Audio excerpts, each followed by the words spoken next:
Jamaican sample, so the British respondents would feel more guilty about publicly expressing homophobia, and for the Jamaicans they feel very guilty about expressing tolerance. Yep. So we work. I don't recognize the term halo effects, but I do know exactly what you're talking about. I think they're generally called demand characteristics in psychological circles. There's only so much you can do to stop demand characteristics. There are two strategies. One is that you can say to people, this is completely anonymous, and you can make sure that any exposure to the actual experimenters is limited, that they fill things out without anyone looking at them, because this has effects on them, that at no point you take their names, at no point do you identify them, and you get them to do all the things as secretly as possible, and then you take it. And that was our strategy. The other strategy is that you use different means of assessing attitudes. So you can use things that we call implicit measures. I'm not sure if people understand those, but implicit measures are not how much do you like black people? Yes, no, tick. They are reaction time things. They're like video games where you have to react to things very quickly, and they change the ethnicity of the person that you react to, and they see how you work in the video game. And normally performance gets quite a bit worse when the ethnicity is shifted, is essentially how it works. The problem with doing things that way is that it's not just that explicit and implicit measures are measuring the same thing, and implicit does it more accurately. It's that they are in fact measuring different things. Explicit attitudes are important because they are the attitudes that we admit to ourselves, and they are in some ways the attitudes we're willing to admit to other people. And it is important to know if someone is willing to admit that they don't like gay people, because that predicts the behaviors they think about, the behaviors that they will do in public. The implicit measures predict the behaviors they do when they don't think about it. So a really great psychological study did a map of implicit behaviors and the tendency to shoot the wrong person. They gave policemen a series of images, white people and black people, holding can openers or guns or some other safe object or a gun. And they tested the police error rate, and the police were much more likely to miss a white person with a gun and more likely to shoot a black person with a can opener. And that was very important because that was happening at the time in the US, that they were making that mistake. Most of us don't carry guns. Most of us do vote or do something that is more explicit. So for the time being, I think the explicit attitudes are important because that's still where the Jamaicans are. We're still very much dealing with explicit opposition to gay people. When that shifts, because it will, it always does, and becomes more implicit, then I think it's more appropriate to start using those measures. At the moment, I'm not sure we have to. So just can I follow that on? So do Yeah. you have any sense from the data that Caribbean respondents will admit to a prejudice they don't in fact feel? That is a very interesting question. The answer only comes from one study. Again, it's over here. The answer is that it's not horribly clear. So if we look at, let's see, for example, this slide. What we're talking about is that pressure to say that you feel prejudiced towards people, which would be manifested in the external motivation or the lack of external motivation to control prejudice. But I feel that actually this study didn't use a very good measure, because this study measured your motivation to control your prejudice, whether internal or external. There is no measure at the moment for a measure to deliberately be more prejudiced when you don't actually feel it. And that is because the people who've made the measures have traditionally been white people from the US and the UK who live in societies where we're generally not motivated to be more prejudiced than we really are. These measures, I think, are very important in societies where that could happen. And what normally happens is you get a disjunction. So you ask people how they feel about Asians, and their explicits will stay very low, but their implicits will go up. But in Jamaica, I suspect that there may be cases in which the implicits are quite low and the explicits go up. That's important stuff because that predicts different behavior. It says that people who genuinely don't feel anything towards or negative about gay people or about lesbians may still do bad things or vote against them because they feel that they should. And I think that's really interesting, but as I've said, we have a very limited amount of research that we're doing at the moment, so we haven't got there yet. Yeah. I think in some countries, when it comes to religious attitudes, they vary significantly, and I'd like to know how homogeneous region is in Jamaica, so that we find that they both, I mean, as a whole, they have negative, they score highly on negative behavior, but I mean, highly on negative attitude, but low on behavior. That is a really good question. Actually, we didn't check that. So Jamaica is about, I'm doing this off the top of my head, and not that I'm making this up, I'm trying to remember what the statistics are. Jamaica is mostly Protestant Christian. That is the largest section in Jamaica, if you're willing to include the Seventh-day Adventists under that umbrella. Apparently, I've recently discovered the Seventh-day Adventists are the largest group. They are not, strictly speaking, Protestant Christians according to the other Protestant Christians, because some of the slight changes in the belief system and in the approach to Jesus out them, according to some other Christian groups. Then again, the Protestants are outed as far as Catholics are concerned, so who can say? At the end of the day, it's mostly a lot of Jesus, and it's mostly a lot of not following the Pope and Jesus. What happens next is that you get a significant portion of Catholics, and then of Rastafarians, and very small smatterings of Muslims, Jews, and Sikhs and Buddhists and people like that. But by the time you get down to the Muslims, it's so small, it doesn't really actually show up on the statistical radar. So what we're dealing with is largely adherence to a particular kind of Protestant Christianity and attitudes towards gay people. We're not really looking at Catholicism with these statistics because most of the people we're taking aren't that. From what I would say has been done in Jamaica, it doesn't appear that there's a huge difference between the different kind of Christian groups. Although the Catholics may be a bit less, but Catholics have their own thing. And that's probably just because the Catholics in Jamaica tend to have a bit more money for reasons that I don't understand. The Rastafarians, again, they waver around it. They have entirely different views, and some of them are pretty openly against and hostile to Christianity. But some of them are very much against gay people, and some of them couldn't care less. They just see it as an irrelevant Christian issue. It is a bit complicated with them. And I cannot even begin to guess what the Muslims and the Jews think. There's just not enough of them to have that kind of statistical analysis. So essentially, the answer to your question is not religion. You're right, that's not entirely fair to say. A specific brand of mostly charismatic evangelical Protestant Christianity has been found to be negatively related to attitudes towards gay people, but not the other kinds, not yet. Yeah. I'm not a psychology person, so pardon me as I struggle with the terminology. That's all right. It seems to me at the beginning that you were saying, when you talked about a meta research project or meta survey, it seems that you're saying that there is a significant body of work looking at social prejudice worldwide. And I presume a significant chunk of that is looking at sexuality. Yeah. But you're saying nobody's looked at the Caribbean. Yeah. And that seems quite disproportionate to me if I look at international media coverage in the parts of the world that have talked about in negative ways in terms of sexuality. So I just wondered if you could talk through where your sense is of why that research hasn't been happening. I think you're right in that observation. People talk a lot about the Caribbean. And I think you're right in your interpretation of what I said, that there hasn't been much research about it. This reflects a tendency of human beings to talk about things they don't know much about. That is kind of, it's unfortunately just how humans work.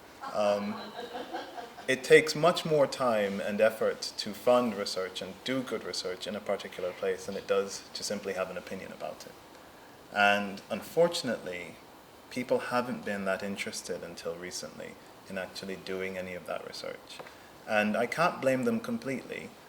Like I said, the US and the UK have their own struggles with being equal to people of all sexualities. And they have, perhaps completely reasonably, decided that funding their own studies and improving the rights of their own people is much more important. And they've been doing a bit of that, and that's had very tangible gains in both the US and the UK. So we have a shift where 20 years ago what was unthinkable is now simply becoming a reality. And we have the first US president who is black, which is a whole thing that's another crazy thing, but also openly said that he's in support of gay rights. That is an interesting thing to have happened. But the money to fund this research in Jamaica, there isn't much of it. Jamaicans it's not a very rich country. And it's not something on the political agenda, in that when Portia Simpson Miller said that she would support it, that was a deeply unpopular move. People don't like that. You don't get any credit for it. We don't have conservatives and liberals like you have here. It's a much more fiscal kind of separation.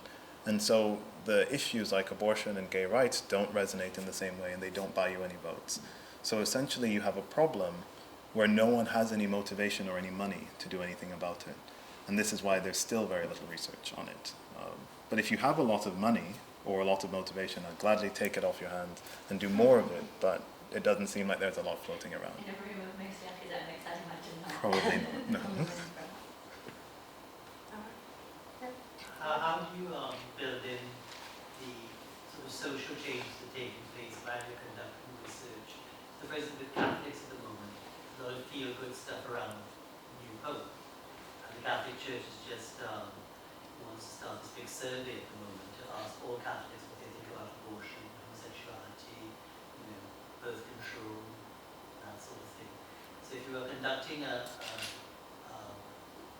study now, you might find people, even though they are prejudiced, for instance, their prejudice is lower because, of course, Pope Francis seems to have taken a kind of a different tone Yeah. to the Catholic thing. How do you build all that in? Well, there's two ways to do it. There's a way that we did it in the last data set, which is not the best way. So the way you do it is that you take two snapshots. It's just like you walk into a room with a camera, you take one picture at 10 a.m., you take another picture at 11 a.m., and by doing so you track what's happening in the room between the two times. That's what we did for that. We took one snapshot 2011, another snapshot 2012, and then we checked that. We did find some changes. These changes were all positive, so everyone was shifting into less negativity between 2011 and 2012. I would not put too much stake in that because societies do not change meaningfully in a year. They change meaningfully in a decade or in 10 decades. So that doesn't mean much except that whatever is happening, we have no evidence for increased negativity.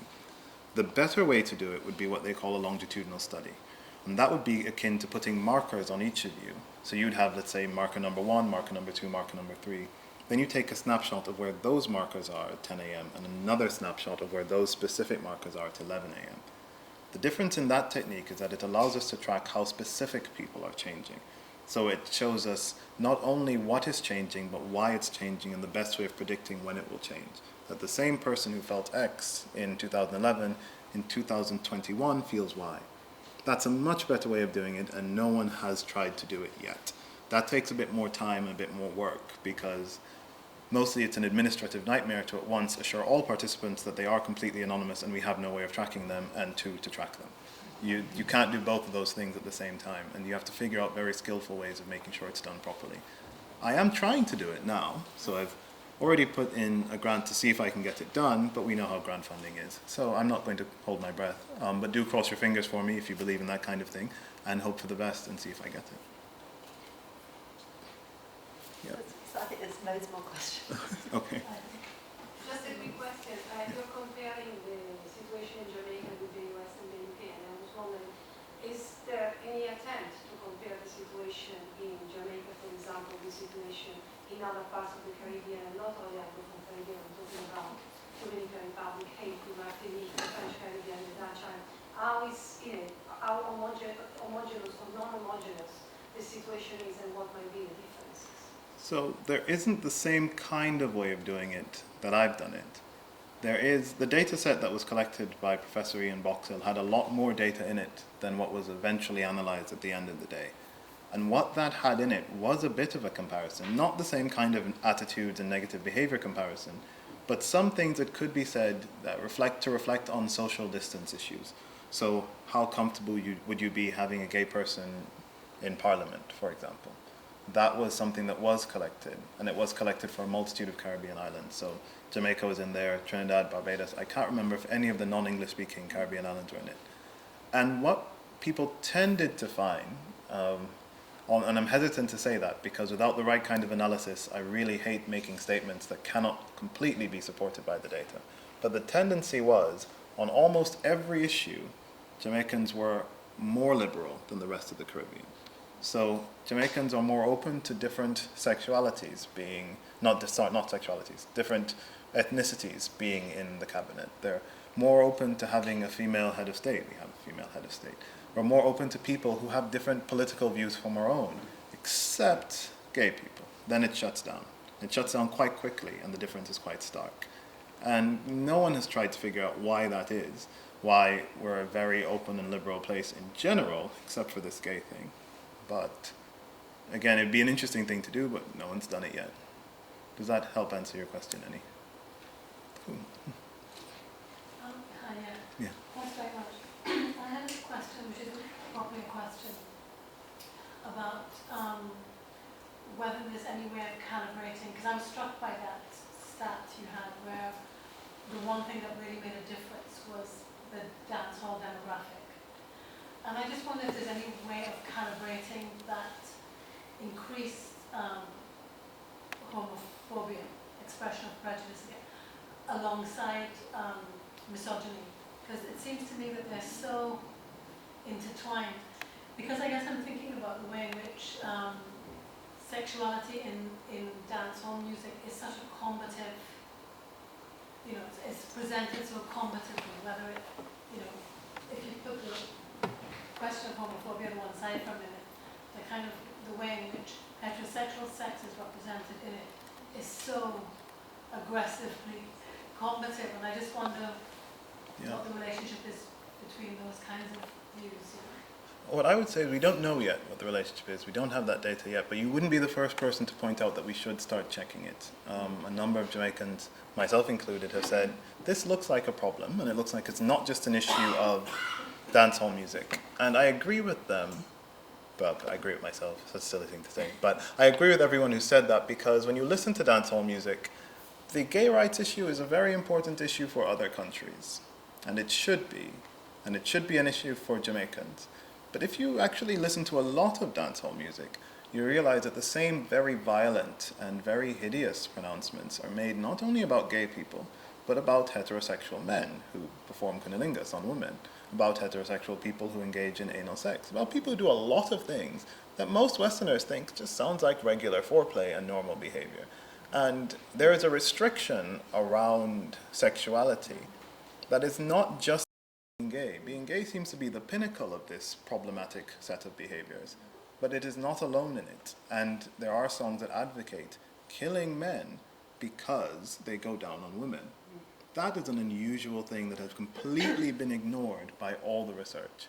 It's harder to pinpoint because it's harder to even communicate to a British audience or American audience why that would happen or what it means.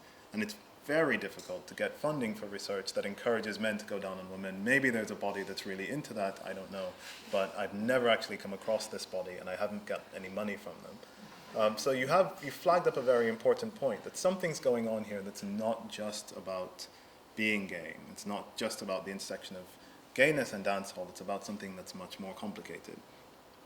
However, I would point out that the way the statistics are done in this particular study, they're arranged in such a way that the effects of each of these predictors is taken with the effects of the other predictors filtered out. So what does that mean? That means that certain things, for example, will predict a person's height. No, certain things, let's say, will predict a person's weight. So how tall you are will predict your weight, and how much you go to the gym will predict your weight. And I'm not saying this in any kind of judgmental way, it's just kind of how it works. But if you filter one of the effects out, so you say already accounting for height, does how much you go to the gym affect your weight, you still find an effect because there's a separate effect on top of that. We have filtered out everything else in this graph. So when you see the effect of age, that's age after we filtered out gender, after we filtered out dancehall, after we filtered out everything. And that's important because by itself, age has a much bigger effect. It has a smaller effect when you take away the effects of all the stuff that's associated with age. We have taken away the effect of everything that is normally associated with dancehall. So dancehall is supposed to be about masculinities. It's supposed to be for the poor. It's supposed to be for the less educated. We've taken that out. Even educated, rich women who like dancehall like gay people less. And so there is an independent effect of dancehall that's worth exploring that has nothing to do with being a man, and that is a very important thing to look at. We don't know what it is, but we know that it's there. Sure. Can I ask about another correlation? In the United States, African Americans in the 60s, so there was Baraka, Eldridge Cleveland, there was this very vicious homophobia, but it was equated with Uncle Tomism, essentially. And so I wondered to what extent in Jamaica there seemed to be a correlation between gayness and sort of weak politics or integrated politics. I know very, very little about the African American, so I I can only follow your question based on what you said about them in that statement. I actually wasn't. I was aware that there is something to be said for, oh, you can be gay if you're white, but if you're black, that's off limits. I get that. I'm not in any way an expert on it. What I would say is there is a message, a rhetoric of external negative influence of the Jamaicans would not be bullied into changing our laws. We will not let the US tell us what to do, and of being very careful and saying that Britain, being old colonial masters, have lost their rights to tell us what to do with our citizens ages ago, and they should stop harassing us now. So there is a very fierce Jamaican resistance and a lot of pride in saying that we're an independent country. We don't care what you outsiders think, don't care how many nuclear weapons you have, we're not going to change our minds. You all can go to hell. So there is some of that. However, in my experience, it hasn't really been the case that external people are saying things in Jamaica. I think people get a bit fast and loose with the definition of who an external person is when they don't like what they're saying. And I think that, I can't remember who said it, but someone said that patriotism was the last stalwart of the bigot or something like that. Maybe it was something else. Refuge of scoundrel. Thank you. Who said that? Orwell, I think. Orwell said? Sounds like something he would say. Well, let's say Orwell said it and just work with that for now. So Orwell said, apparently, that... Oh, was it?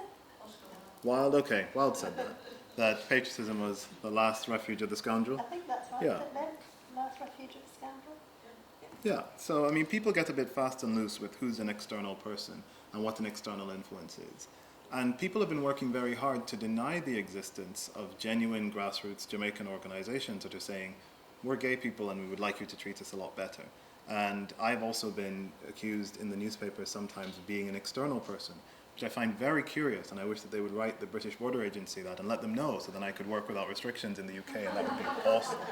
But they don't like the idea. It's an uncomfortable idea that there are Jamaicans who support this way of thinking. And so it is much easier to, I think, pin the blame on the outside world and say that, oh, they've been affected by the evil white people or something else.